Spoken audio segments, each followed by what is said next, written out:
Hello, my friends, and welcome back. Thank you very much for being with me again today. Maybe it started now, and I'm talking about the peace movement finally in Germany.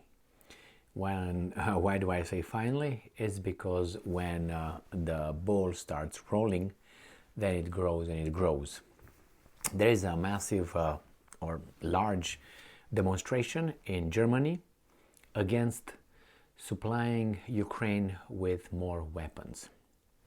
So I have two articles here, one coming from Reuters and the other one coming from Sputnik. The only difference here is a little bit obviously the intent of the authors and the numbers of how many people participated. You can guess, right? Reuters will go, Sputnik will go. All right, so let's start with Reuters. And it says, protests in Berlin over arming Ukraine against Russia draws thousands. Well, they're not all Russians here, are they?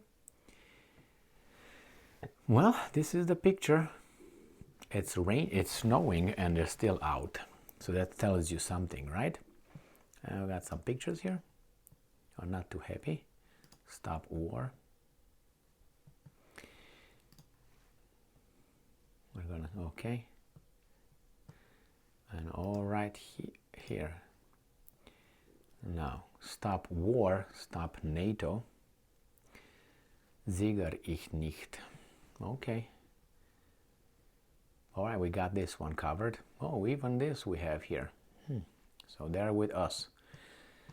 All right, a demonstration against supplying Ukraine with weapons for war with Russia attracted 10,000 people. Okay. Sputnik, thousands of pacifists in Berlin protest arms deliveries to Ukraine. More than 50,000. So, ta-da, or ta-da, which one is it? Probably some in between. All right, so let's get going with Reuters. So a demonstration against supplying Ukraine with weapons for war with Russia attracted 10,000 people. They count them, exactly 10,000 on Saturday, drawing criticism from top German government officials and large police presence to maintain order. Criticism, so you got it. No, I think this is exactly what many top German government officials expected. To people to come out, protest that, so they can use it as, hey, see, Germans are against that. We have to, I have pressure on me. I have to make a, as Baerbock said, 360 degrees turn. Organized by a prominent left-wing German politician, the protest comes a day after the one-year anniversary of Russia's invasion of Ukraine, which drew promises of more weapons from Western allies, fresh sanctions against Russia, and shows of support for Kiev across the globe. Oh yeah, okay. And I'm quoting, we call on the German Chancellor to stop the escalation of armed deliveries now, because every day lost costs up to 1,000 more lives and brings us closer to a third world war, end quote, the protests organizers said on their website. And I'm quoting, uprising for peace, end quote, was organized in part with Sarah Wagenknecht, a member of Germany's left wing, the Linke Party, the left party. Germany, along with the United States, has been one of the biggest suppliers of weapons to Ukraine, against Germany's desire, I should put it. And I'm quoting, negotiate, not escalate, end quote. One sign held by a demonstrator said with a banner in the crowd read, not our war. A police spokesperson said 10,000 people gathered around Germany's symbolic Brandenburg Tor gate in central Berlin, visited many times, even before the wall fell. I couldn't get close to it because you were not allowed. Police mobilized 1,400 officers Anyway, to keep the peace and to enforce bans on military uniforms, Russian and Soviet flags. Did you hear that? Russian military songs and right-wing symbols. Yeah, you live in the land of the free, I see. Land of the free, I see. All right, so, but how about the left-wing symbols, like the communist? Can we do that? No, why not? I mean, why not? How many people died because of that quote-unquote beautiful ideology?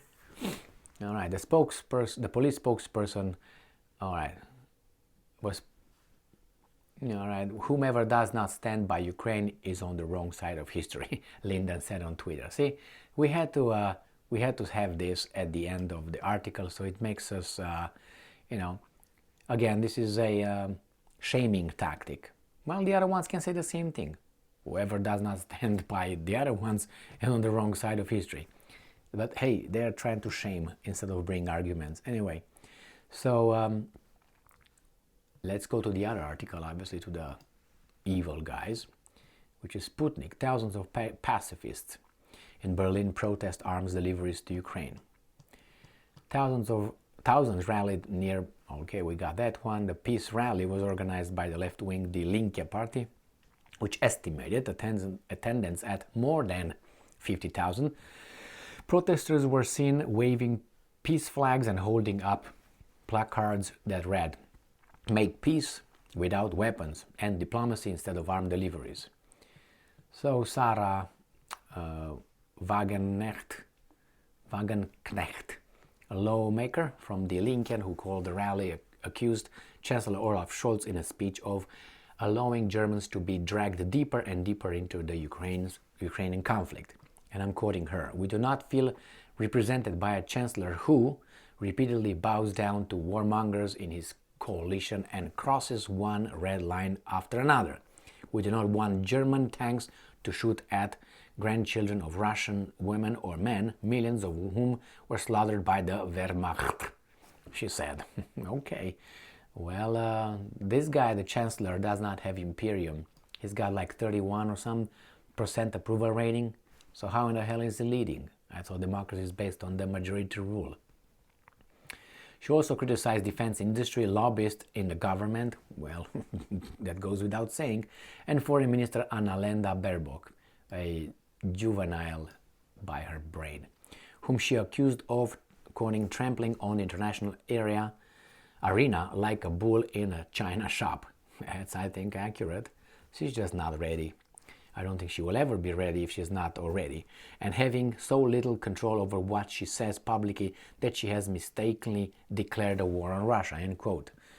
In the protest manifesto, the left party demanded that Chancellor Scholz stop, and I'm quoting, "stop the escalation of weapons deliveries," end quote, and focus instead on promoting a ceasefire and peace negotiations to avoid the Third World War. A petition launched by Wagenknecht on Change.org website this month has been signed by almost 650,000 people. That's good. That's a lot of... Now, sometimes the politicians, like in this case, see this this kind of rallies or demonstrations as a good thing. Why? They can use that to show the other ones that, hey, we got a problem here, instability. But the guys will say, well, we change you, I'm going to put someone else. And if there's still instability, we're going to change that one, put someone else. But he's the chancellor, so I don't know. On the other hand, we have here, as I said, people can use it to show the other ones. On the other hand, these guys being over there and doing what they did, so many of them, in a cold day, I would say, in Berlin, shows that the people might be fed up with, some people, not all the people obviously, might be fed up with what's going on in Germany, delivering over their weapons, and increases the danger of an escalation. That's one. The other one, you have have internal problems with the economy, you have internal problems with the inflation, with energy and all that, and that's going to be seen in your taxes. Now, this reminds me of an incident in Romania, the communist Romania, when, people needed other people to, you're afraid, and that's when courage comes into play, because you're not a courageous guy if you're not afraid. That could, you know what I mean? You have to fight something in order to have a virtue. Like here, "Oh, I'm against this, I'm against that, but you don't do anything." Or I'm for that, but you don't do anything for it. But, yeah, sometimes helps, but, you have to expose yourself to some kind of risk in order to say, well, I'm a courageous person. Otherwise, there's no courage involved. So you have, for instance, you need a few guys in, how should I put it, in the German political arena to stand up and say in the same time the same thing. If you're just one person, it's going to be very hard, and that person should be courageous. And there are some that are standing up and voicing their disapproval with sending weapons over there and supporting Ukraine and being USA's female dog, if you know what I mean. But there's not too many, because some people stay on the fences and they don't know, hey, I'm afraid to do this. But if they start talking and voicing, hey, God, I'm concerned, look what the will of the people, they can have more courage then, because they have some backup, which is the people. Well, people can take you, people can take you in the other way. So this Romanian thing was on the dictator Ceausescu had I think the 14th Congress.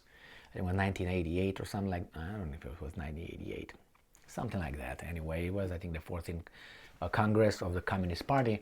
They have a big, gathering, people, blah, blah, blah, blah, and this party, they were supposed to speak in front of the audience, and it was televised.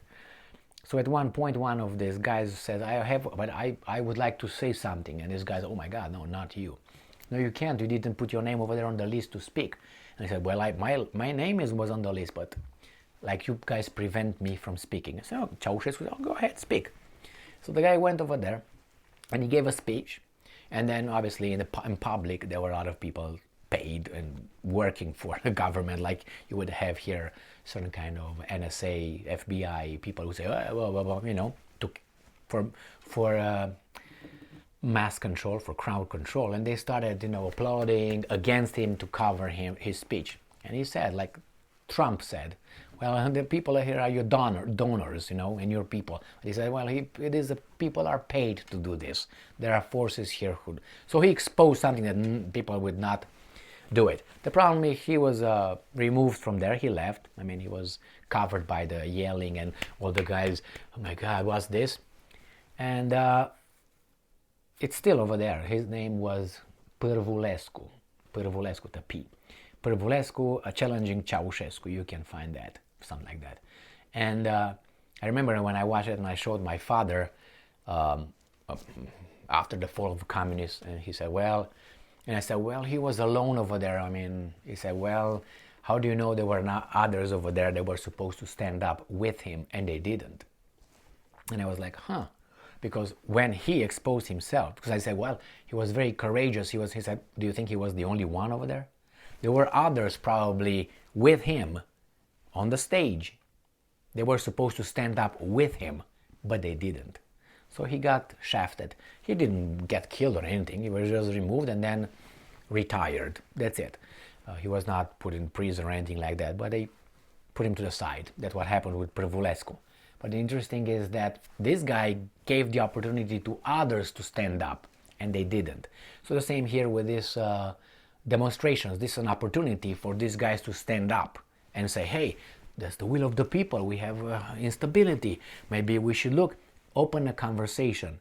But if it's quiet and you have only one side, hey, send weapons over there, you can't just say, hey, you know what, maybe we should not send anymore. What? Look at the people. Because you see the Reuters article? The Reuters article said that there were global world demonstrations in support of Ukraine on the 1-year anniversary. So they covered immediately. And how did they end? They ended with that woman saying that you are on the wrong side of history. All those guys. This is the same thing with Jesus Christ. Remember when he was not a religious person, but in order to find certain things in life, you have to know what, you have to search for it and get information. So anyway, you remember when he was brought in front of Pontius Pilatus over there, and Pilate, and there was the crowd over there.